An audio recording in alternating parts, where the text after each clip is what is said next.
Hey guys, this is going to be a three-part series. The second and third should not take too long. In this first part, I'll be showing how to make this lard soap. It's very basic, three ingredients: lard, lye, and water.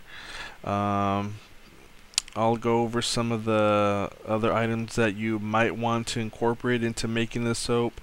Some safety equipment that you might need. I'll go over that and some colorants and some of the utensils and other features that, well, actually other items that you should have for making soap.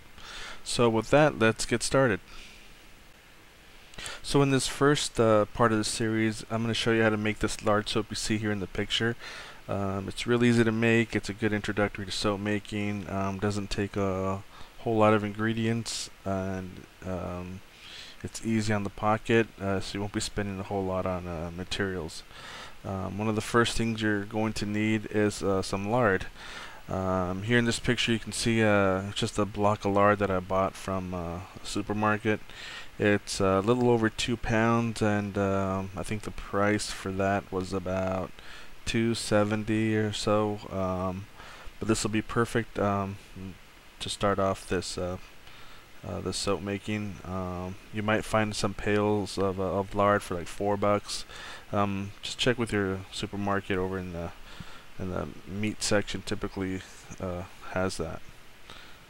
Here we have distilled water. You need to have distilled water and not regular tap water or other kind of waters that's mineralized. This needs to be free of minerals just because it helps with the saponification process. So make sure it's distilled water. And we have lye. You're gonna need to have lye to make soap. It is caustic, so it can be a little bit dangerous, but if you handle it properly, you should be okay. You can find lye at Ace Hardware. You can find it online. Just have to do a little bit of homework, a little bit of research, and you'll be able to find it. It's not always available at a supermarket just because they don't actually have 100% lye anymore like they used to. I believe they use lye to make drugs, so that kind of puts soapers in a different predicament. So find the lye. It's not too hard to find. And getting on to the safe handling of lye, it's a good idea to get some type of some type of gloves on. You know, those yellow hand dishwashing gloves that they sell at the supermarket. Those will work. I personally don't always use gloves, but you know, I think it's, you know, for a beginner, if you're not careful, it's probably wise to get some type of protection. Um, I personally handle it with a lot of care, so I don't really use it. Secondly, you might want to have some goggles or glasses. Again, I don't use the goggles. I use glasses. As long as I have something in between my eyes and the lye, then I think I'm okay. I don't go splashing the lye all over the place, and I don't have it flying everywhere. So I take caution when I use it, and it seems to have been working for me. It's just my preference. And as far as measuring and mixing, I like to use the tempered glass, um, like the Pyrex stuff. This one's at Anchor. I just use it just because it's easy to clean. It's something I can put in the microwave to melt the oils. On another one, I can use to add the lye to the water. They're just perfect for that. So I try to get really big ones so I can easily put into the sink while I mix, or I can put in the microwave. They're just perfect, so I would recommend that. You're gonna need a stick blender, um, preferably a good one that has a metal uh, a metal I don't know what that bottom part is called, but like the metal base towards the bottom. There's one that's plastic, and I've heard of people either melting them just because it got so hot or breaking. So I wouldn't recommend those. I would recommend the the one that has the metal like cap cover towards the bottom. So it's just a little more sturdier. And you're gonna need a candy thermometer. You can find these either at Walmart or Michaels. At most, I think they're $10 or $5, somewhere around there. You shouldn't have to pay more than that. Then you're gonna need some wooden spoons. I usually use the wooden spoons to mix the lye and the water. And next you should have a silicone spatula, just to kind of scrape out some of the soap batch out of the bowl into your molds. It just comes very handy to try to scoop that stuff out. Another item on the list to get is a scale. Make sure it's a digital scale, just because of the better accuracy in the weights. Everything that you weigh in making soap, you'll be using the scale for.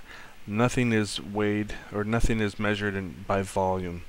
So you'll be using the scale for everything that you'll be using as a soap ingredient. And here we have some examples of essential oils. Displayed here in the picture, you'll see lavender, rosemary, and grapefruit, but there's other ones like I don't know, patchouli, lime. There's a vanilla absolute, which is one of the more pricier ones. There's just a whole bunch of them. There's a lot of floral ones as well. If you go to your health food store like Whole Foods or Mother's Market, you should see a lot of those there. And if you don't mind getting just the regular scented type of oil, there's also fragrance oils. They are synthetic, so some people are kind of sensitive to synthetic oils. So it's kind of if you know your skin, then you don't really want to try the fragrance oils. And if you want to color your soap naturally, here's a few powders that you can use. These are micas and oxides, and the white one is titanium dioxide, which is used in a lot of soaps. These are all natural. You can get these online, or you can just choose not to have a colorant in your soap. So it's really up to you what you want to put inside your soap. And by the way, if you go to Michael's, they also carry some soap colorants, so you might want to try there if you are really wanting to color your soap. Sometimes I tend to not even color my soap just because it looks fine naturally, but it's totally up to you. So that's one option as well. And you're going to have a mold for your soap. Here you have a mold. It's actually a bread loaf mold from Kohl's, Kohl. You can get it online for like $15. You can just visit your local Kohl's and you can grab it from there. It is silicone based, so it's pretty easy to pop the soap out. But one bad thing with this particular mold is that it bulges out once you put in the 2 pounds of soap in it. So I wasn't too happy with it, but it was a good initial test, or should I say beginner's type of mold. So I would still recommend it if you're just kind of starting out and trying out different types of soaps. And here I have a wooden mold already lined with freezer paper, ready to take a batch of soap.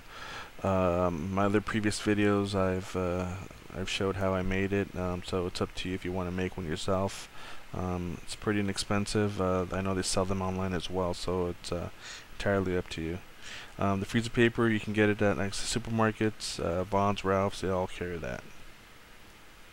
In the next video, I'm going to go over supercalc.net. It's actually a soap calculator, which allows you to figure out how much lye, water, and oils to use for your soaps. So that'll be in my next video. Talk to you later. Bye.